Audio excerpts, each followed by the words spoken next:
गुजरात के वडोदरा में मांडवी के जुम्मा मस्जिद के पीर बाबा सैयद मोइनुद्दीन जन्नत नशीन हुए हैं। देश विदेश में लोकप्रिय वडोदरा के सूफी संत और मांडवी गेट निकट की जुम्मा मस्जिद के पीर बाबा सैयद मोइनुद्दीन बाबा कादरी ने फानी दुनिया को अलविदा कर दिया है।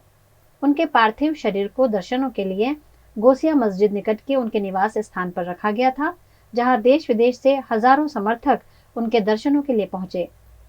बीती रात उनकी अंतिम यात्रा का आयोजन किया गया। उनका जनाजा सामूहिक नमाज के बाद उठाया गया। इस मौके पर उनके बेटे सैयद अमीरुद्दीन बाबा कादरी ने नमाज अदा करवाई और नमाज के बाद अंतिम यात्रा का आयोजन किया गया।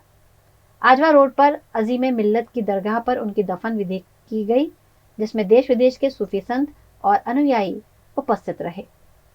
આજે મોઇનુદ્દીન બાવાની ઇન્તકાલ ગઈકાલે થયો છે। એમના ડેથના લીધે આજે એમનો જનાઝાની જે વિધિ હતી એ પૂર્ણ થઈ છે અને જે નમાઝ છે એ પૂર્ણ થયા પછી તમામ જે એમના અનુયાયીઓ છે વિખેરાઈ ગયા છે। ખૂબ મોટી સંખ્યામાં અનુયાયીઓ હાજર રહ્યા હતા।